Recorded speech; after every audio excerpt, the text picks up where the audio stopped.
हाय संत गम कहुआ हमारे खातिर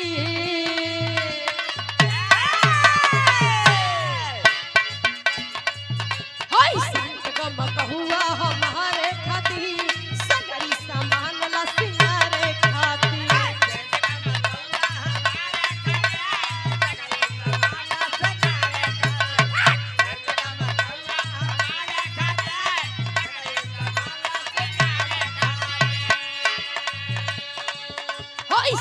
गम कहुआ हमारे खातिर सगरी सामान ला सिंगारे खातिर महलरुआ कहे अरे टिकली लैला झुमका लैला कजरा होई भाई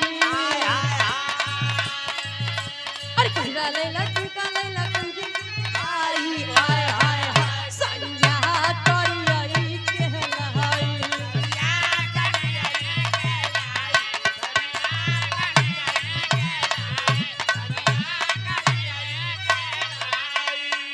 कहे सब लिए आइलो लेकिन हमरे मन के साड़ी ना लिए आइलो अरे करिया से समरिया के हो भाग जग जहाई हाय हाय हाय अरे सड़िया से कमरिया के हो भाग जग जहाई हाय हाय हाय सड़िया करिया के लाई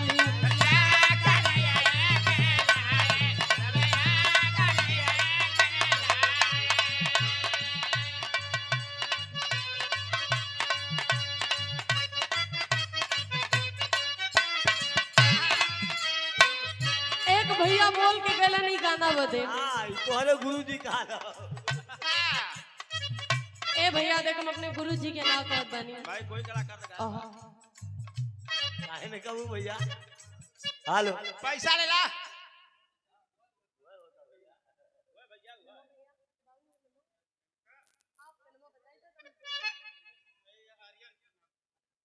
आर्यन बाबू की कर कमलों द्वारा 101 रुपए का महान आशीर्वाद मैं भगवती करे कि तू अपने जिला का नाम रोशन कर पढ़ लिख के वाह हम का दे भैया हम खुदे घूम घूम हम भीखे मांगत है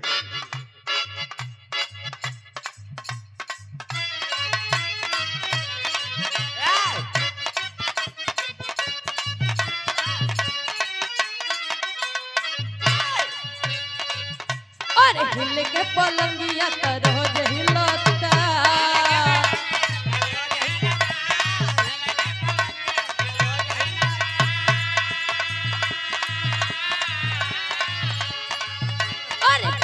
भतार में उमा जा मिलता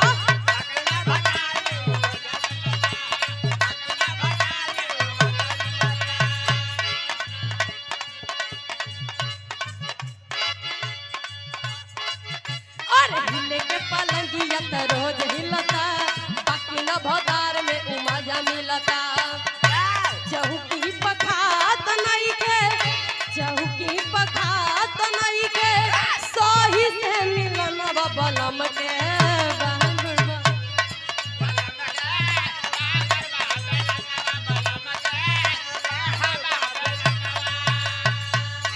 बलम के बहंगुड़ बाबे लोहनावा राजा के बहंगुड़ बाबे लोहनावा बलम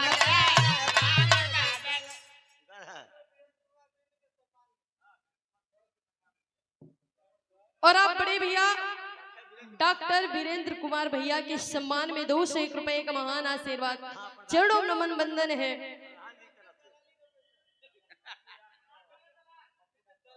आप बड़े भैया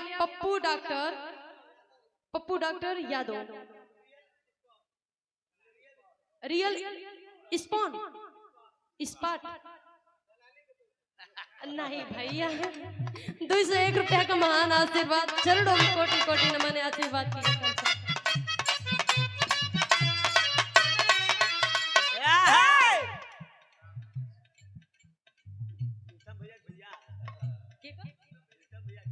और अपने भैया प्रीतम भैया के अपने भैया राम वृक्ष बिंदु बड़े भैया के कर कमलों द्वारा 101 रुपए का महान आशीर्वाद चरणों नमन बंदन आशीर्वाद की कामना रहे।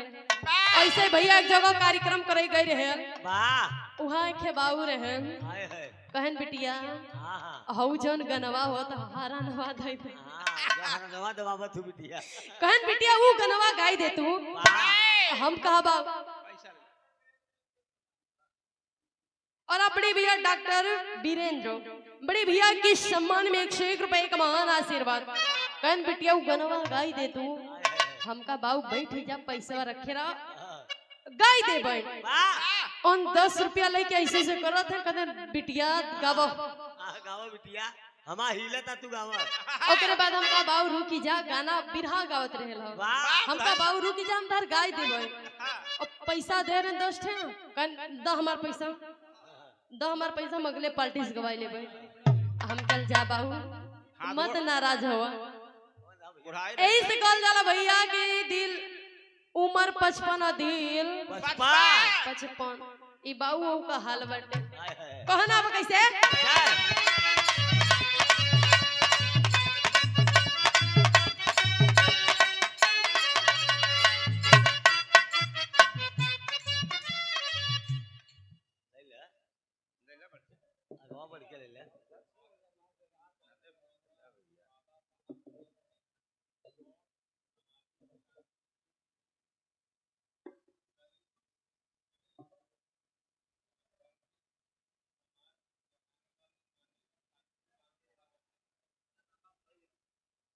हेलो कि हमारे देश के संविधान बनाने वाले हमारे बाबा भीमराव अम्बेडकर जी अमर रहे और हमारे दलितों को मसीहा हमारे लोगों को जगाने का काम किए लोगों के आंखें का पट्टी खोलने का काम किए वो भी पैदल सड़कों पे जाने का काम किए।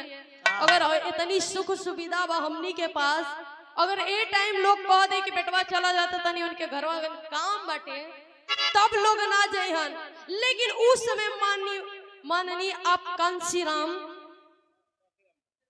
वो हमनी के लोगन के जगावे के काम कैलन बहुत संघर्ष बड़ी मेहनत करके। आप बड़े भैया विजेंद्र मौर्य देवरिया की धरती से भावी प्रधान पद के प्रत्याशी 201 रुपए का महान आशीर्वाद शिरों नमन बंदन आशीर्वाद की कामना करते हैं कि हम अच्छे अपने कला में सफल रहें। बाबा भीमराव अम्बेडकर अच्छे एक बात बतावा हमने कलाकार कितना आप लोगन के समझाई जब तक आप लोग साथ ना दे हमने दोनों कलाकार के दोनों चिल्ला ले बोले कोनो काम के ना बटे तो जब तक आप लोग साथ ना दे आप लोग कोनो चीज ना ठनी हम बेकार बटे।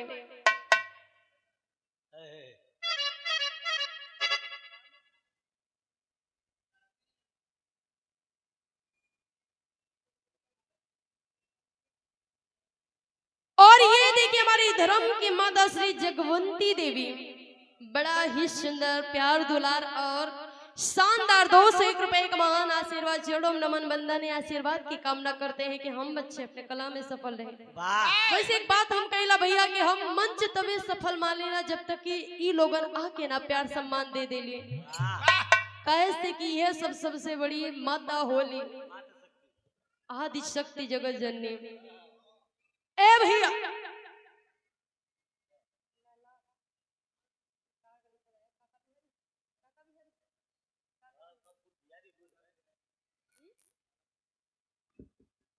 और आप सम्मानित लाला बिहारी बिंद गेहरा के धरती से सरिया के ठेकेदार 101 रुपए एक महान आशीर्वाद चरणों नमन बंदन आशीर्वाद की कामना करते हैं कि हम अच्छे अपने कलाम में सफल रहें।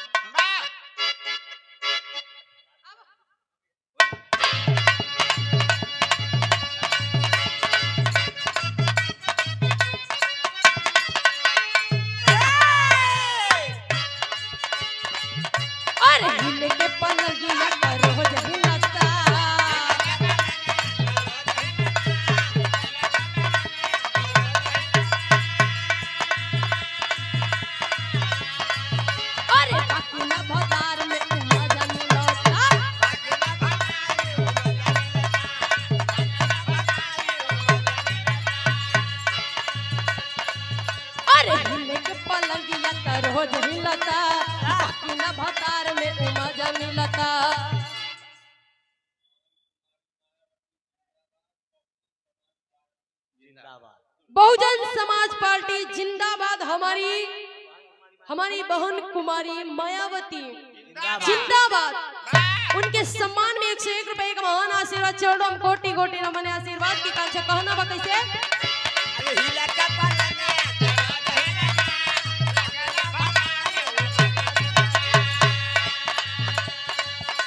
चौकी पठात नहीं खे, चौकी पठात नहीं खे, सही से मिलनवा बलम के।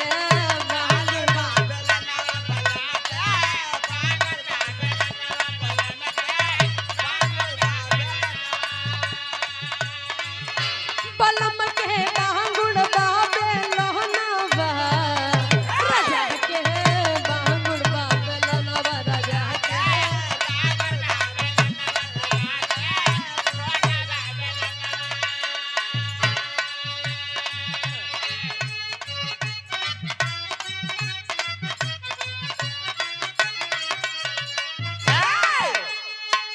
हो बबन सहतहरा बलमुआ 23 साल के।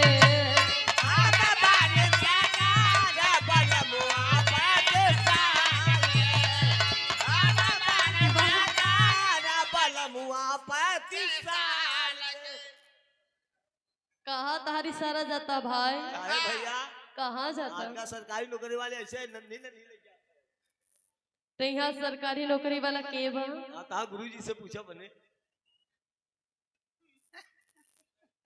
कहो गुरु जी।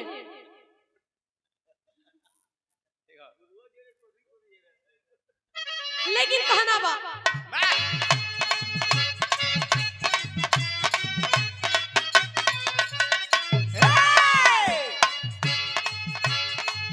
हो बाबा निसहतहरा बलमुआ 23 साल के।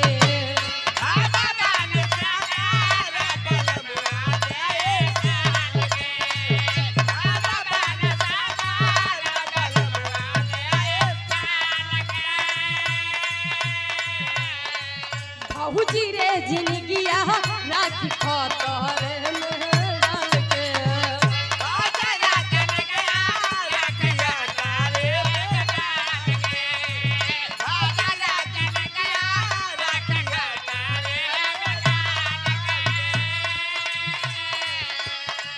हम बानी सहतहरा बलमुआ 23 साल के। भौजी रे जिंदगिया राखी खतर में डाल के। केतनो नीमन होखी तो सतैबे नु करी, केतनो नीमन होखी तो सतैबे नु करी। अतना फरक बा उमरिया में, अतना फरक बा उमरिया में, कमरिया दर्द कई दे।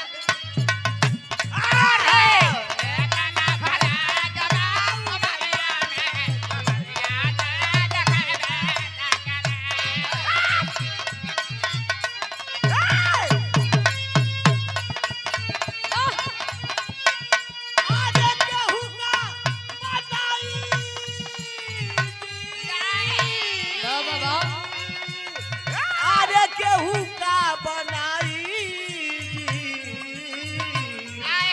अरे भीमजी बनवल हे जवन, भीमजी बनवल हे जवन, केहू का बनाई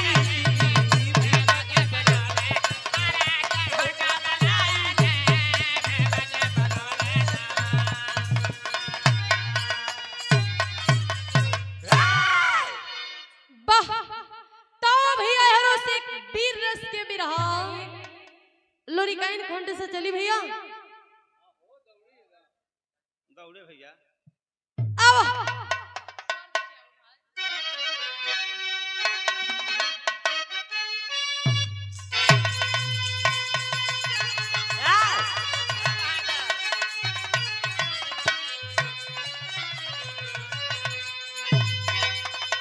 कि अब सवरिया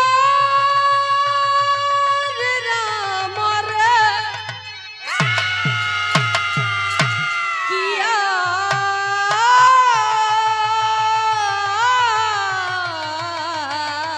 हो रा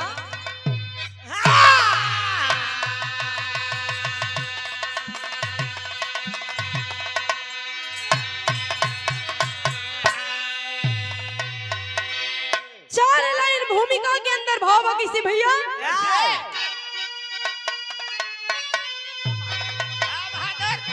तोरे कि खून का खून होता बलि जंगल रग में फाड़ डाले जब पत्थर सीना कि सिर झुकाता गगन में धनी मानगा शान से दुगुड़गा के झुकता कभी ना कि आभा दीवा कर की पड़ जाती थी अरे करता स्वागत हिमालय का सिर निज झुका बाहुबली को नमन कर तू ये लेखनी जो कि दंगल में अरी को पटकता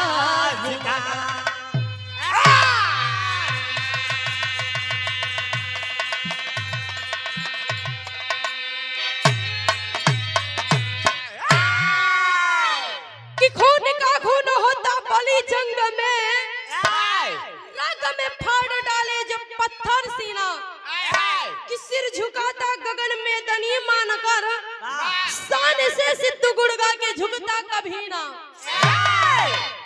ए भैया कहल जाला कि जौना टाइम जौना समय अपने घर का मुखिया सही रहेलन सही राह दिखावेलन ओही तरी उनकर औलाद भी उनकर अपन पूरा परिवार भी चलेला बड़ा बड़ी सुंदर गजल लगत बा कैसे भैया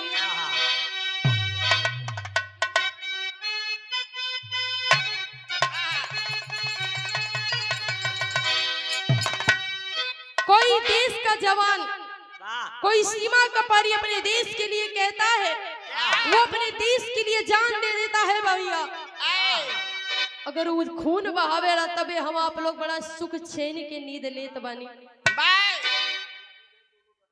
और ये बाबा भीमराव अंबेडकर जी के ही देन बाटे कि एक दलित समाज के लड़का जाके आर्मी में आईपीएस पीसीएस डीएम कलेक्टर हर एक विभाग में जाके हक से जाके इंसान बैठत बा बोलत बा तो संविधान के देन बा भैया कैसे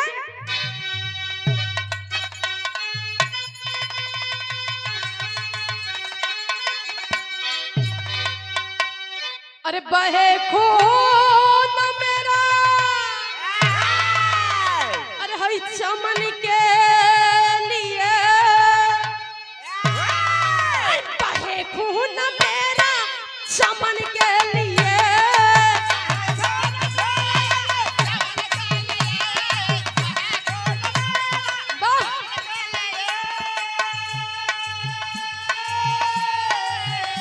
अरे बहे खून मेरा चमन के लिए अरे मेरी जान जाए वतन के लिए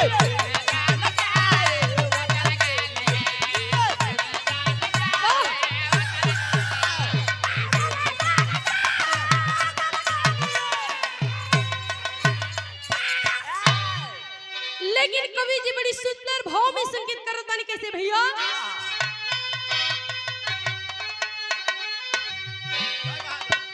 अरे भुजा जोर वीरों की अरे सच्ची निशानी अरे भुजा जोर वीरों की सच्ची निशानी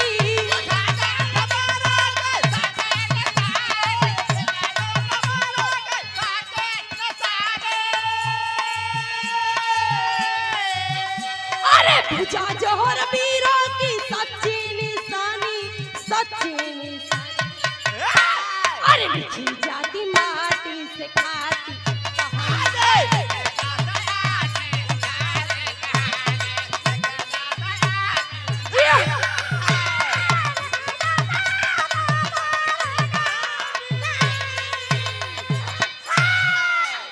कहे भूजा जोर वीरों की सच्ची निशानी और लिखी जाती माटी से खाटी कहानी ए भैया वीर कितना इतिहास में नाम लावे खातिर कितना अपन खून पसीना एक कर देले बाड़न और सोचा कि इंसान बिना मेहनत कर ओकर नाम इतिहास में आ जाए तई मुश्किल बाटे लोग बड़ा तन मन धन लगन से काम करेला तब जाके एक दिन ओकर आसमान कदम छुएली कहानी की शुरुआत हो गई भैया कैसे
कि गणगौरा के रहे वाला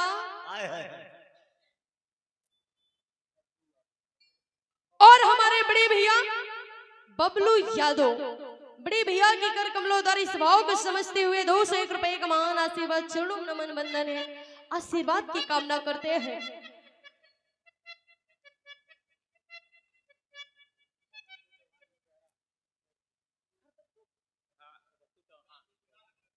आप बाबूजी खरपत्तू चौहान गंगहरा के पावन पवित्र धरती से 101 रुपए का महान आशीर्वाद चरणों नमन बंधन है। लेकिन भैया कहानी की समझ ला कि गणगौरा के रहे वाला दौलत यादव जी की किसानी के काम करत रहल समय बीतल बा भैया उनके घरे उनके एक औलाद भइल बा जेकर नाम बताल गइल बा कुबेर यादव। और कुबेर यादव जब पढ़ लिख के जब धीरे धीरे सयान भइल बानी तब उनसे उनकर बाबूजी पूछत बानी कि बेटवा का बनबो पढ़ैया केले बानो करे अनुसार तू का बने चाहत बाड़ो कहलन कि हम पहलवानी बनब। बाप का सिनेमा चौड़ा हो गया कि बाप किसानी अब बेटा पहलवानी कहन बेटा तो के पहलवानी हम सिखाई ले जाके गौरा के रहे वाला शीतल धोबे के हाथ दे दे लोन कहलन हमरे बेटवा के एक बात याद रखी हो क्योंकि ऐसा पहलवान बनई हो वो पत्थर पहलवान चौने अखाड़ा में पैर रखे हुआ अखाड़ा में बिना विजय होके ना लौटे। इतनी बात कहलन और शीतल धोबी के हाथ छोड़ के चलेलन। समय बीतल बाटे और शीतल धोबी उनके हर एक अखाड़ा में ले जाके लड़ावे के काम कैलन डबल जोड़ा से। समय बीतल बा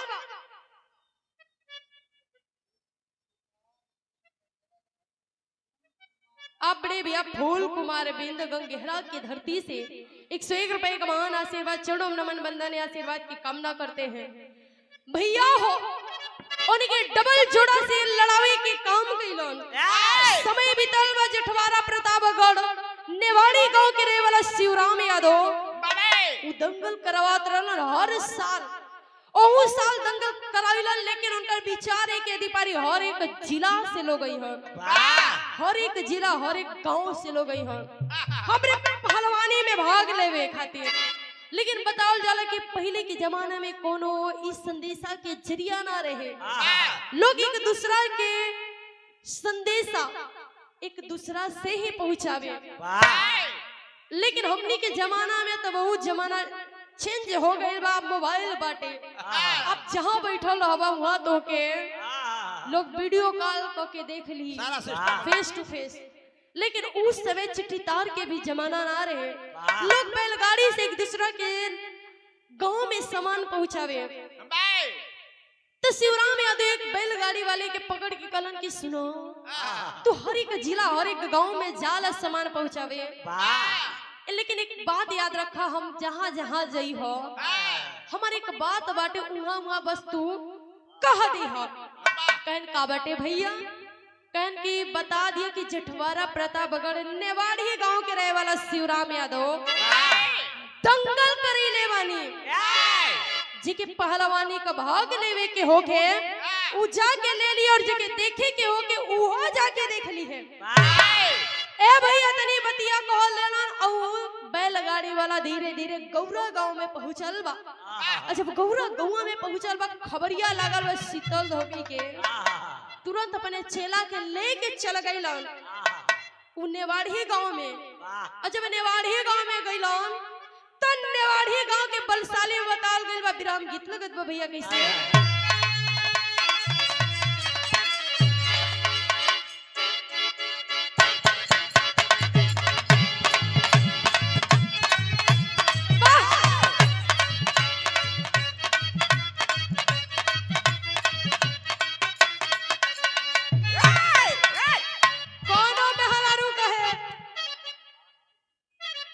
कोनो मेहरारू कहत बा भैया बड़ी सुंदर गीत की सनावा ई हमरे बाबू ओ लाइक बा बोल जाला कि नवा 9 दिना पुराना 7 दिना पुराना जैसे पुराना गुड़ ले लो पुराना चाउर ले लो पुराना दारू ले लो पुराना मेहरारू ले ले।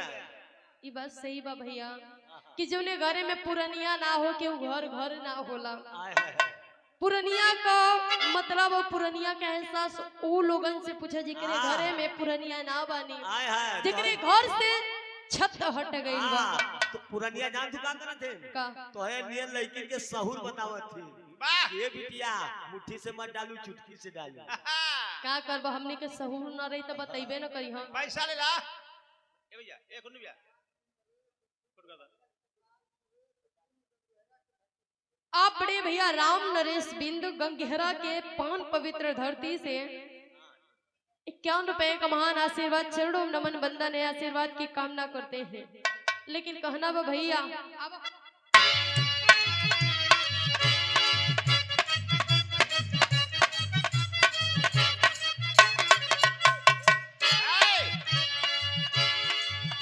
अरे कहवा महंगा भइल कजरा टिकोलिया कहवा करुआ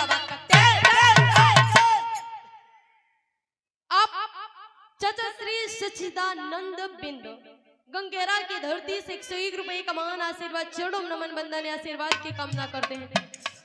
कहवा महंगा भइल कजरा टिकोलिया कहवा करुआ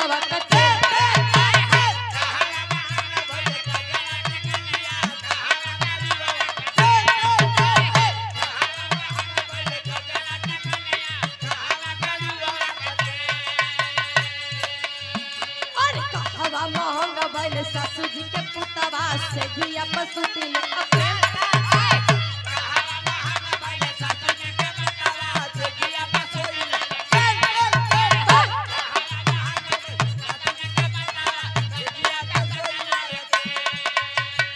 अरे कहवा महंगा भइल कजरा टिकुलिया कहवा करुआ अरे कहवा महंगा भइल सासू जी के पुतवा से धिया पसुतिल डबल जने सोवा अपने भैया अशोक गुप्ता भूसा वाले बा भैया जी के भूसा का कम पड़ा है भैया से संपर्क कैले हैं 101 रुपए का महान आशीर्वाद चरणों नमन बंदन कहना बा कैसे अरे कहवा महंगा भइल कजरा टिकुलिया कहवा करुआ बकते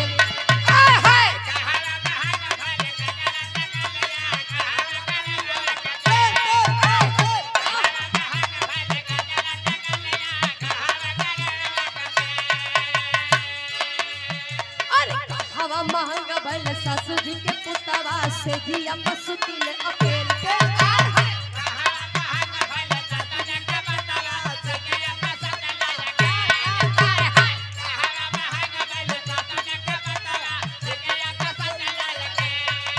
ए हो झुलनिया वाली ए हो झुलनिया वाली मारो ना परे जरा के बाल ए हो झुलनिया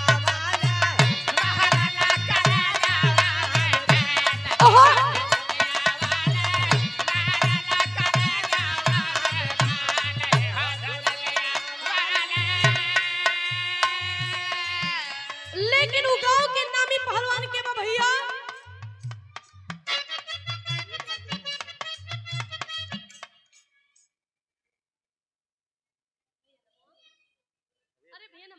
बोल दे गुड नाम बादशाह। और हमारे बड़े भैया के कर कमलों द्वारा बड़ा ही सुंदर पुष्पों में प्यार और शानदार 101 रुपए का महान आशीर्वाद चढ़ो नमन बंदा ने आशीर्वाद की कामना करते हैं।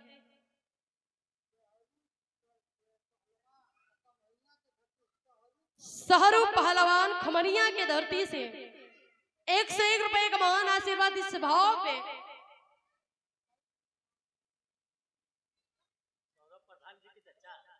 और आप हमारे बड़े भैया सौरभ कुमार बिंद बड़े भैया के आप चाचा श्री प्रधान जी के आप चाचा श्री 101 रुपए का महान आशीर्वाद चढ़ो नमन बंदन है आशीर्वाद की कामना करते हैं भैया।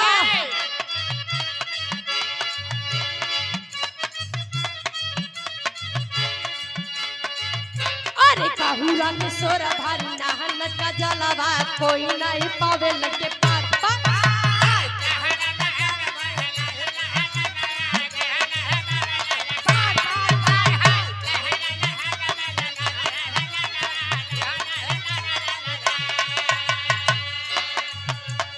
नामी पहलवाना माता खाता दंगल बिचवा चित्त करे लगे नहीं देर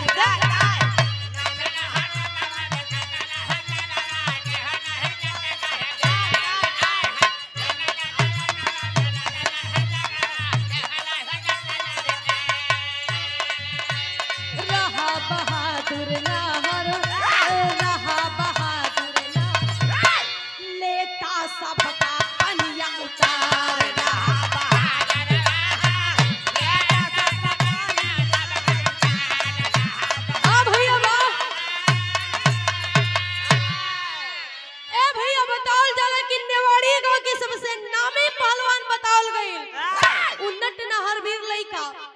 लोग जानत रहे कि क्यों कितनो दूर से आ जाए लेकिन ऐसे क्यों जीते वाला ना बा लोग मन में विचार पहले ही से बना ले लेकिन उस साचों में भाई जितना भी पहलवान आए ललन सब केहू से हाथे ना आइल सब वो पहलवान के देख के पीछे हट गइलन।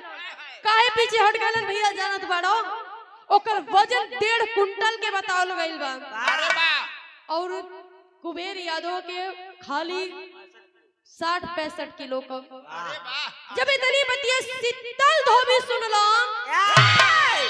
कहन हम इनके लड़ाई उड़ाई नदी में नहीं दंगल में जइहन तेन दबा का दबा रह जइहन हम का जवाब दे लेकिन उन्नट नहर लइका करत का विराम गीत पर दलबा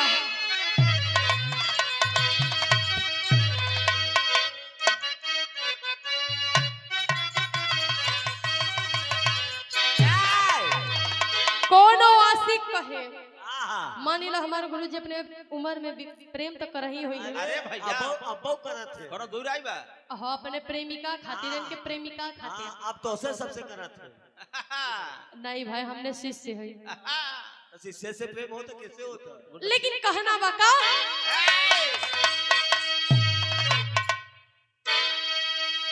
कि गोरिया मुश्किल बाजी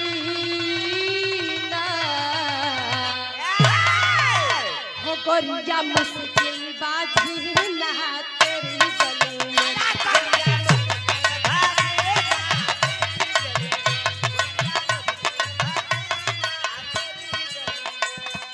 तेरी गली तेरी गली तेरी गली में तेरी गली तेरी गली तेरी गली हो मजा पर हो माहिला तेरी गली में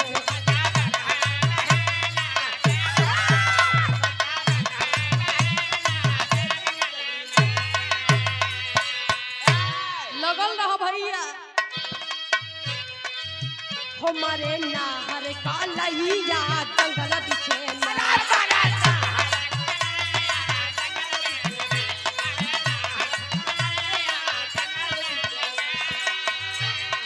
दंगल नीचे दंगल नीचे दंगल नीचे दंगल नीचे दंगल नीचे दंगल नीचे हो कोई ना हाथ मिला भैया दंगल नीचे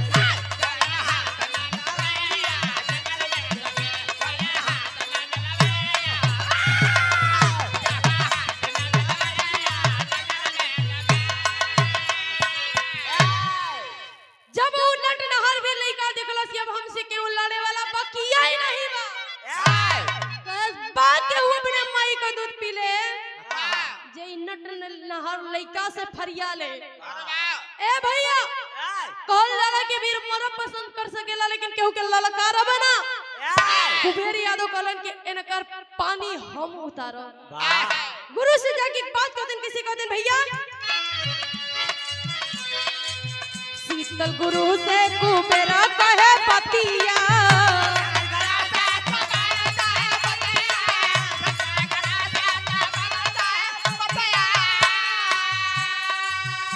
दासी से देखब नाटकियो पतिया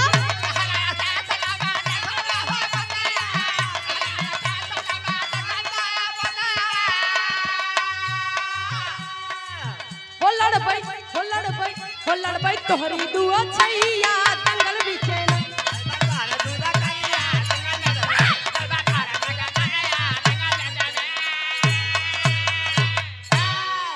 कहन गुरुजी हमके आशीर्वाद दो। हम दंगल में बताओ कि कितना पानी में है।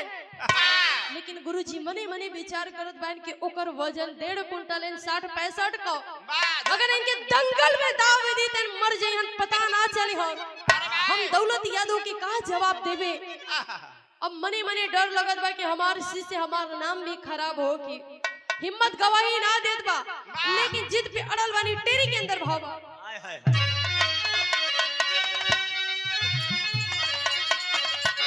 अरे फरियाई के करे पानी के तना भैया फरियाई के करे पानी के तना अरे कितना दाव पेच बल दंगल आज बताई। अरे बताई अरे बात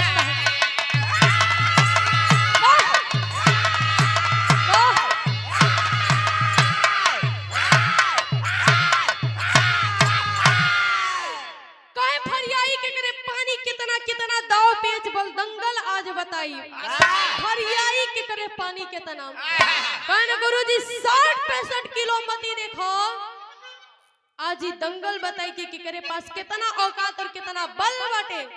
तू आशीर्वाद दो। गुरुजी आत्मा में तकलीफ लेके बड़ा करेजा मोट के उनके आशीर्वाद देले बानी।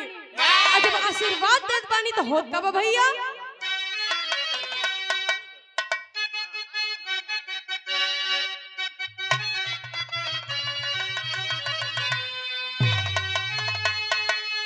मेहरारू कहे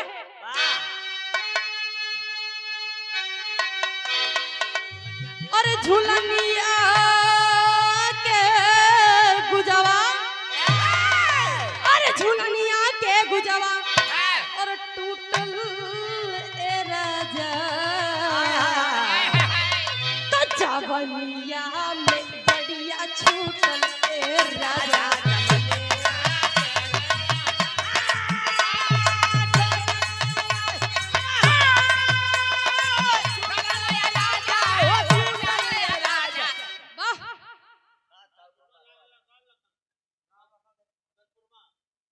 बाबूजी राम लखन गए पुरवा के धरती से 151 रुपए का महान आशीर्वाद चरणों नमन बंदा कहना बा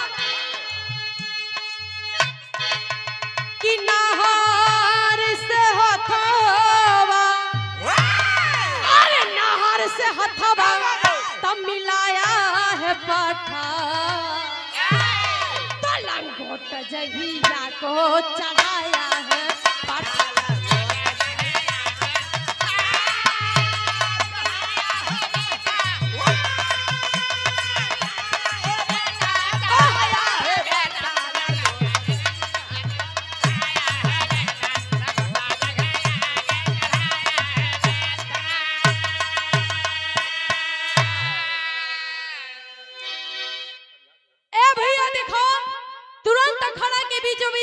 चढ़ा के पहुंच गइल बानी और जब आमने सामने भइल बानी तब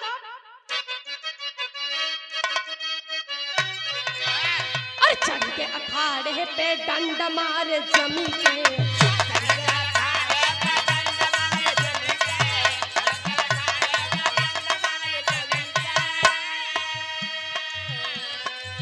बोले गले सीधा मुद्दा आइठ गइले घूम के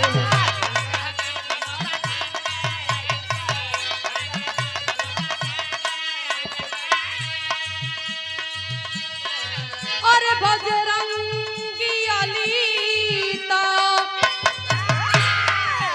अरे बजरंगी अली तो मिलाया है पट्टा लंगोटा जंगिया को चढ़ा।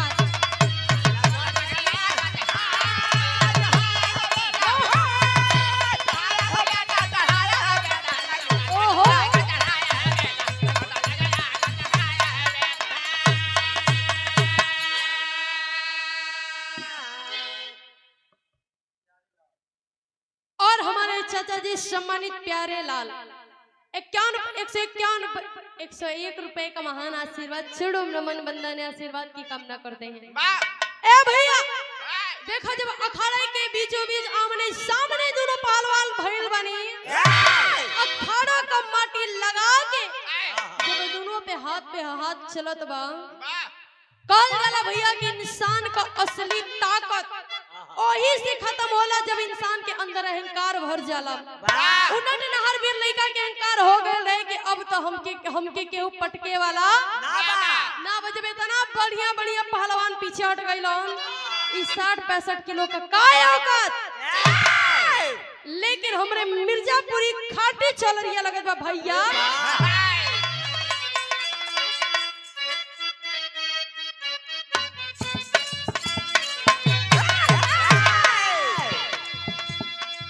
रामा रामा अरे हो मोरे रामा पाली उमर कमरा लचकनिया करिया खींचे नेहुर के पनिया करी का झूले झूलनिया।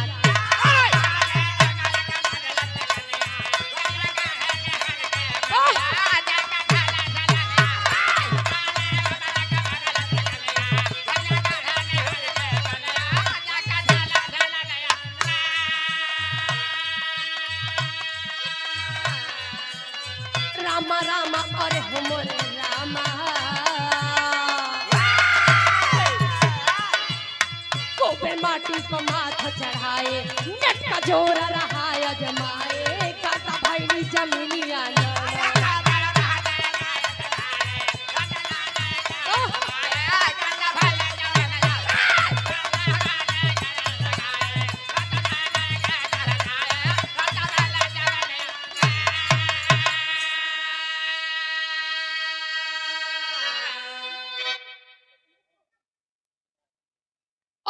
सम्मानित बड़े भैया उमेश चौहान ठेकेदार गंगहरा के पावन पवित्र धरती से 151 रुपए का महान आशीर्वाद छोड़ो नमन बंदन आशीर्वाद की कामना करते हैं कि हम अच्छे अपने कला में सफल रहे। पैसा ले ला।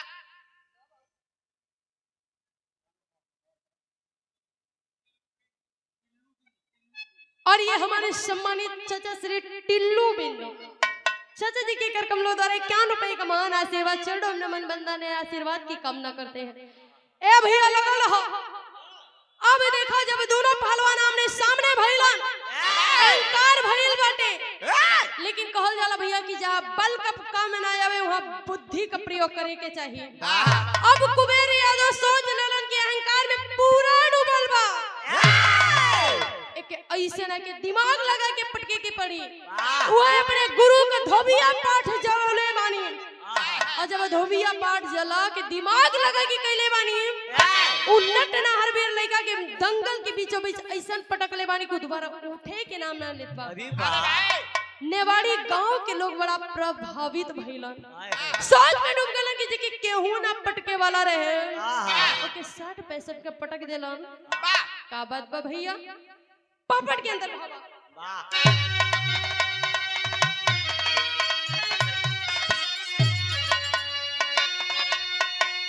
अरे लिया उतारी नट नहर का पानी नहर गौरा अरे लिया उतारी नट नहर का पानी नहर गौरा में और जदवंशी का पट्टा नहीं जवानी नहर गौरा।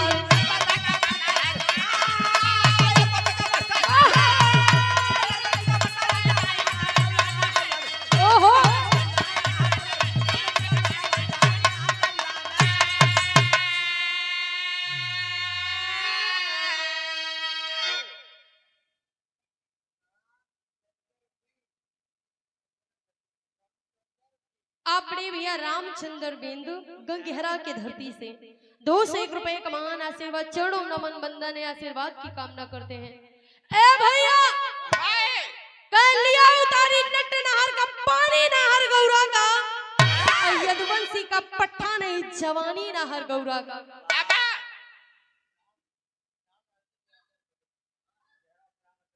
आप बाबूजी राम अचर यादव गंगेहरा के धरती से 101 रुपए का महान आशीर्वाद चरणों नमन बंदन है।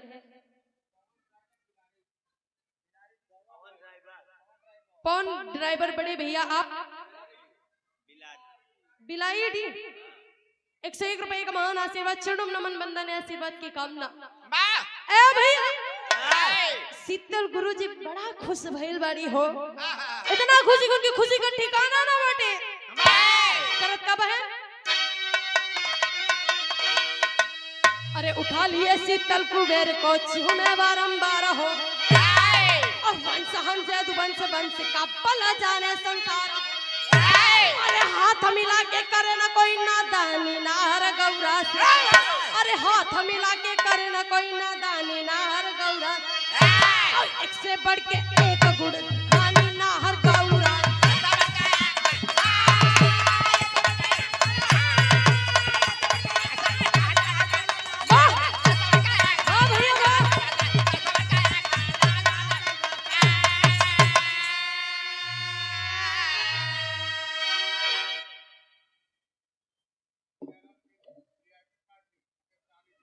वीआईपी पार्टी आप चाचा श्री सियाराम बिंदु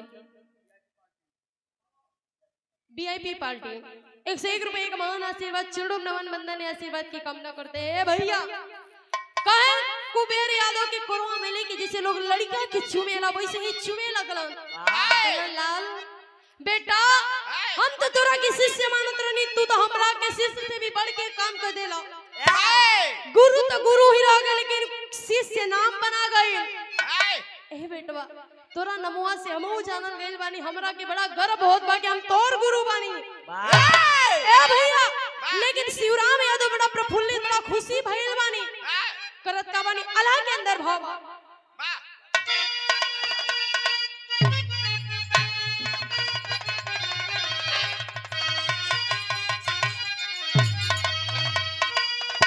कि खून की निशानी अरे कहानी खुनवा कि खूनवा से होला जग में खुद का पहचान।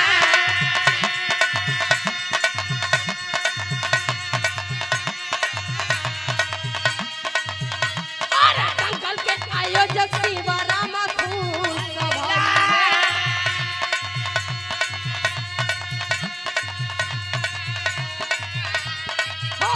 कुबेरा वंश यादव को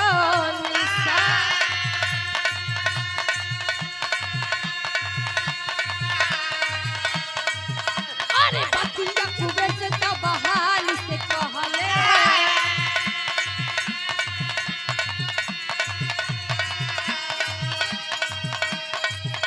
अरे रुका बेटा बन के आज हमरो में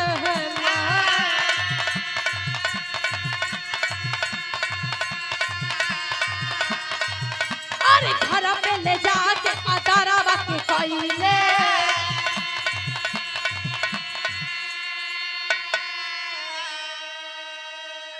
ए भैया देखो शिवराम यादव बड़ा खुश भइलन, बड़ा प्रसन्न भइलन। कुबेर यादव उनके गुरु के ले जाके अपने घरे बड़ा आदर पूर्वक सम्मान कइलन। कहलन बेटवा अतिथि देवो भव, यानी तू हमारे भगवान के समान बड़ा, हमारे गांव में आयल बड़ा, हमारे जिला में आयल बड़ा। ए भैया बड़ा मान सम्मान कइलन और खाना वाना खिया पिया के उनकर हाल चाल लेवे लगलन। बेटवा तुहार नाम का बा, तू कहां से आइल बड़ा, तोरे बाबू का का नाम हुआ बाटे? कहन हमार नाम कुबेर यादव, हम गढ़गौरा के रहे वाला बानी और हमारे बाप का नाम दौलत यादव, और यह हमारे गुरु जवन तारे गांव में नाम बनाए हैं। नहीं सबन के कृपा बा।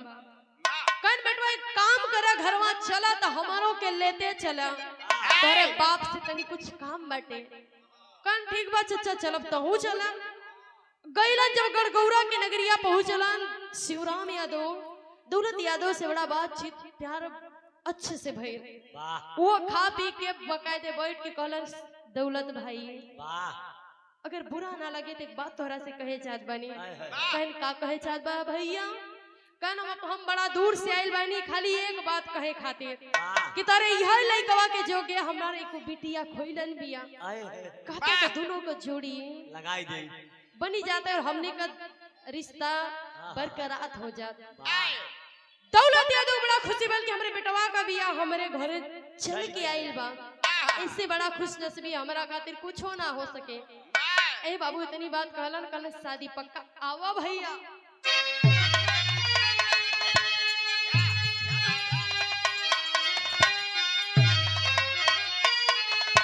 और शादी के बारात गई तब नेवाड़ी नगरी।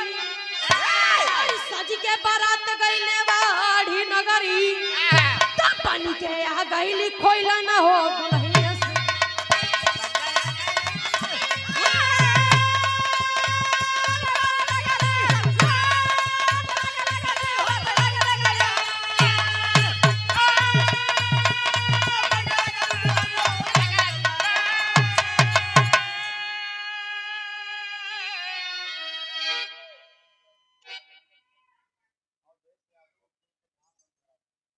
आप पूर्व प्रधान गंगेहरा के पान पवित्र धरती से अपने भैया अवधेश यादव इस सभाओं को समझते हुए बड़े भैया के कर कमलों द्वारा 2 से 1 रुपए का महान आशीर्वाद चरणों नमन बंदन आशीर्वाद की कामना करते हैं। भैया हो देखो गौरा से बड़ा चल के गई बा नेवाड़ी गांव में खोइला ना कुबेर का शादी संपन्न भइल बा। समय बीतल बा जन्म भइल बा लोरी को जी के बल का सब जाने लाए बाबू। उहाई जवन शीतल धोबी रहन उनकर लइका अजय धोबी लोरी का गुरु भइलन। यानी बाप के दोनों जने का एकदम उहाई चलत बाते खानदानी पेशा। इनकर बाप गुरु तो उनकर बाप चेला। ऐसे ही हमरे कहानी के समाप्ति अब लास्ट में गुरु कि गुरु बिहारी गुरु गणेश गुरु रामलाल मोर पावन।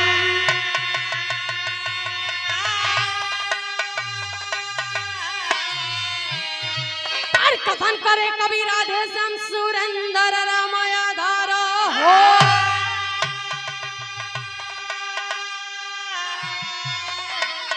और फरियाई के करे पानी अरे भैया फरियाई के करे पानी के तना तो नैया लक्ष्मी चमन का मां शारद पार लगा।